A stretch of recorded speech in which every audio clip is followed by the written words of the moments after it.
Oh my God. Yes, I'm still alive. Well, what the hell should I talk about? I mean, I've been gone for so long, and I know it's been, real life. My wife had surgery. She's doing just fine. Um, I started a new job today. Looks like it's going to be interesting, and my commute went from 1 hour to 5 minutes. That's always a plus. But so many people have talked about so much already. Well, my daughter gave me this. Well, I wrote this song for the Christian youth. I want to teach kids the Christian truth. Something about white people trying to look cool. Oh God. This is it.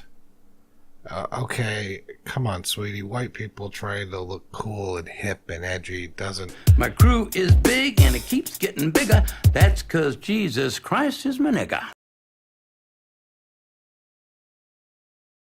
Now I'ma pass the mic to my lovely wife. She's a fly MC and the light of my life. So to bust a rhyme without further ado, take it away, Mary Sue.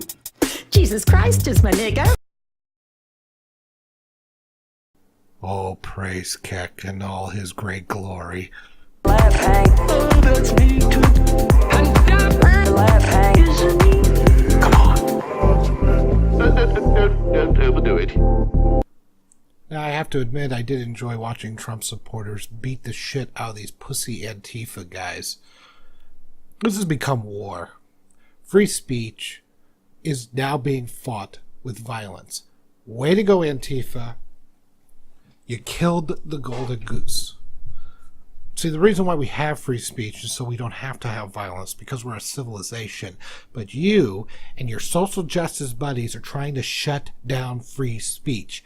And if you're not going to let us talk, we're going to smack you in the face. That's the only way to figure it out. That's the only way to win. And you pussies got your butts whipped. You weak, middle class, well-fed, iPhone having, nice clothes having, sitting there in your little ivory towers screaming about communism. Well, you want to be North Korea? Because they ain't doing so well right now. I mean, you're actually killing the golden goose. Everything that you have gotten, your ability to have these protests, all the wonderful lifestyle that you get to live. If you get your way, that all goes bye-bye. You don't get to have it anymore. Because as I said, you end up with communism. And I want you to check out with Venezuela and North Korea how those people are living. That's your paradise. No, it doesn't work. And you are actively attempting to destroy your own rights. You're fucking stupid. As stupid as this preacher. Jesus Christ is my nigga. Okay, he's way more entertaining. So what else is going on in the news? So let's talk about North Korea and Syria. And my general stance on it is this. I don't think Trump is did the wrong thing with Syria. I'm taking a wait and see on North Korea, but it appears that his foreign policy stance is not, hey, let's go for regime change and get mired in a country for over a decade and try to put in a Western-style democracy to a bunch of crazy people. I don't see that he wants to go in that direction the way the Bush regime did, and quite frankly the way the Obama continued with it, or Obama didn't really continue with it as much as he just simply dropped a few bombs and said nice things in hopes that nobody would be mean to him. Trump's stance appears to be settle down or we'll fuck you up. And I'm quite okay with this. I'm quite okay with saying, we're not going to mess with you. If you don't settle down, we're going to fuck you up. We're going to drop a Moab in Afghanistan. We're going to launch rockets at an air base that puts chemical weapons out there in clear defiance of the Geneva Convention. And North Korea, if you continue this shit, we're going to destroy all your nukes. Swiftly and quickly. We're going to show you how powerful we really are.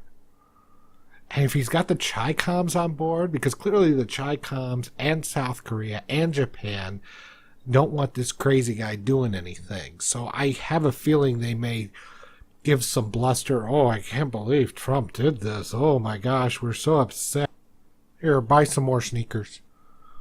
I just don't see them getting that upset and putting that guy in line. And quite frankly, I don't see any other country that can do it.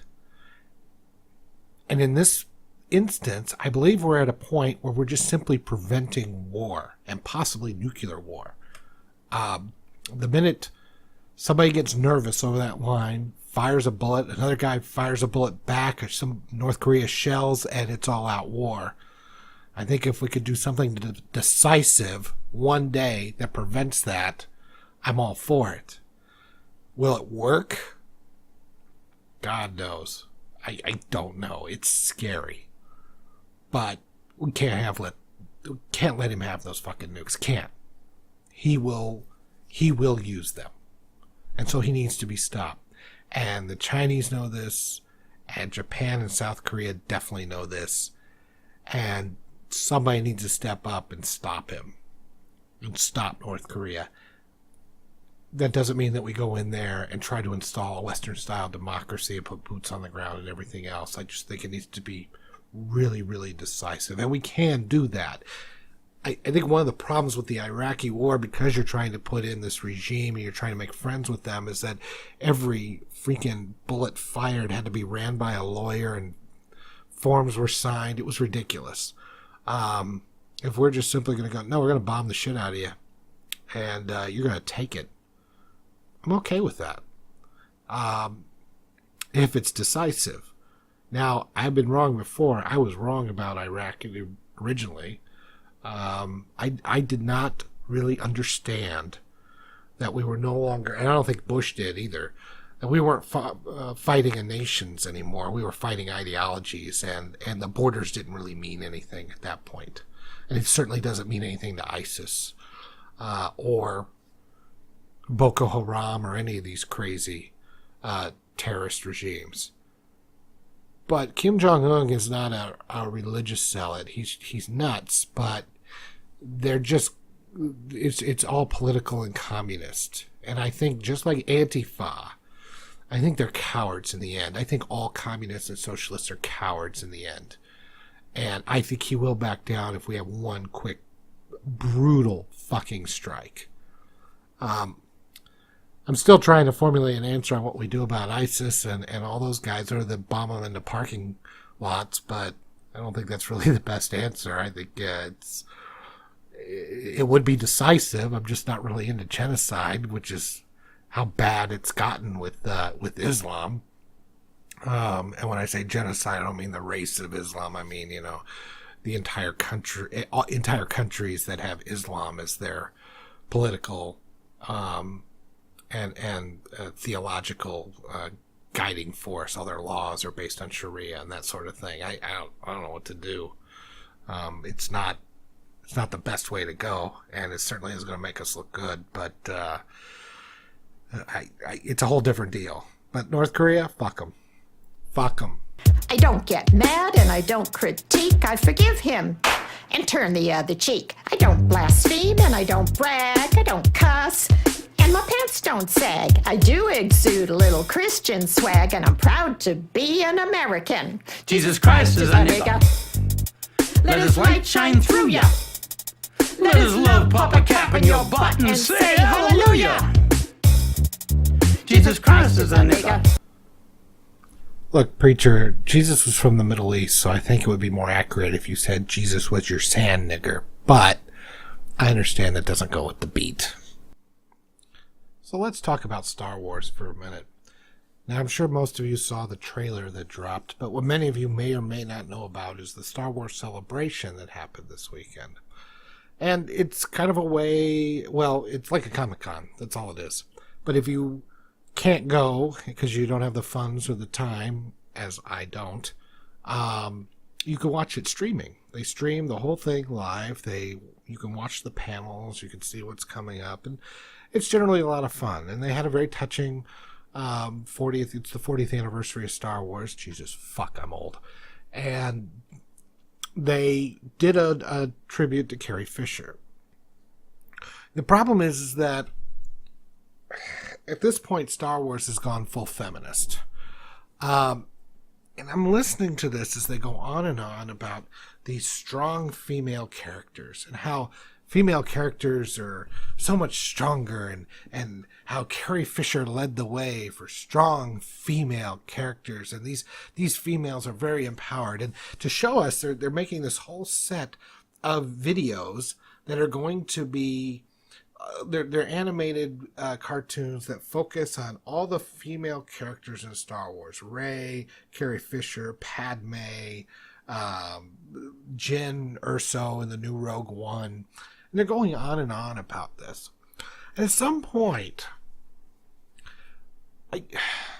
the way they talk it up and the way they go on, do you ever hear people talking about strong male characters, empowered male characters? No. But they talk about the strong female characters so much, and they go on and on about it so much, that it starts to sound like praising Special Olympians. As if women are not, they're handicapped or something. And so you have to bring them all up, and you have to stroke their egos, because we know that deep down they ain't strong at all. And so we have to make up all this false praise. And it gets to be insulting, in my opinion. If you're a woman and you're listening to this, it's got to be fucking insulting. It's like Carrie Fisher came out and she was awesome as Princess Leia. That was in 1977. And then later on, 2 years later, you had Ellen Ripley, played by Sigourney Weaver in Alien. Strong female character. Who, then in 84, you had Linda Hamilton in The Terminator, who, in my opinion, at that time, you say, well, she was getting rescued by Kyle Reese, but she kicked the Terminator's ass when it was all said and done.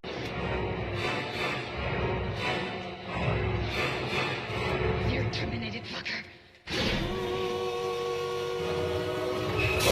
And then she got even stronger for the second one.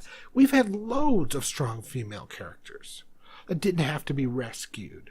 What about Elsa in Casablanca?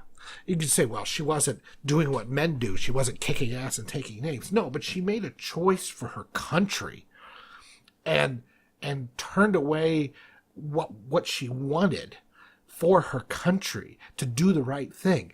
If that isn't strong and empowered, I don't know what is. And that was back in the 1930s. You could even say Dorothy and the Wizard of Oz in her own way was strong and empowered. She didn't, no kung fu moves. She didn't kick the fucking witch in the crotch and laugh about it. But she did kill the witch. She was the one that had to do it. And she was the one that had to soldier on in spite of her fear. So...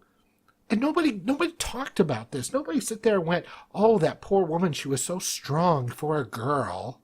And yet the entire Star Wars celebration had that underpinning of for a girl. I can almost hear it. Like every time they talked about it, it was like, yeah, for a girl. I didn't understand why we overemphasize this anymore, other than feminism, I understand. They seem to think that men don't respect or we dislike strong female. Like we're all still little rascals sitting in our little clubhouse going, no girls allowed. And it hasn't been like that for decades. And yet we've come full circle on this, and to listen to them going on and doing these special things just for the girls. And Star Wars seems to be trying to just force girls in there at this point. To be the protagonists and be the heroes. And it really is like watching the Special Olympics. Like women are handicapped. And so they have to be brought up and they have to be given all these medals. Because everybody knows that a Special Olympian couldn't actually be in the real Olympics. for whatever reason. Couldn't happen because they just don't have the tools. I mean, I'm sorry, but they're fucking handicapped. It sucks. It's not fair for them, and I got no issues with them having the Special Olympics, but everybody knows what it is. That's why they call it the Special Olympics. Everybody knows what's going on there. It gives them the chance to compete on a more level playing field and do something that they would never be able to do in the real Olympics. But to treat women like that, to talk about women as if they are fucking handicapped, it's frightening. It's sick. And I don't know if feminists just have a huge inferiority complex about their own gender, or what it is that they have to remind everybody. In my opinion, they're just reminding themselves at this point. We're women. We're strong. We need to be told that every day. See, strong people don't have to be told that they're strong. Empowered people don't have to be told that they are empowered, and they don't have to have somebody stroking their ego to tell them how awesome they are. They don't need all that. And yet, that's where this whole 4 days of watching this, every, 2-3 hours, I had to hear about strong, empowered women. Battlefront 2, guess who the protagonist is? It's a woman in the Imperial side. They're going to do a single player campaign, and it's a woman who is the protagonist of all this. And wow, isn't it great that we're going to have a female character? Like, fuck, what are they? Are they crippled or something? Is estrogen some sort of disability? Do tits just not make you run fast enough? What is the problem here? Why do you overemphasize it so much to the point that it's beginning to sound so condescending and patronizing that women, unless we build them up and we give them these special, we shove them in there as heroes and characters, whether you like it or not, because we're doing it for political reasons, we're not actually creating any more strong female characters. We're creating tokens. And you wrecked my Star Wars. You're wrecking my fucking Star Wars. So, anyway, just remember. Jesus Christ is my nigga. Yes, he is. Yes, he is. God bless you, Keck. I'm sorry. Keck bless you. And all that is good and kecky.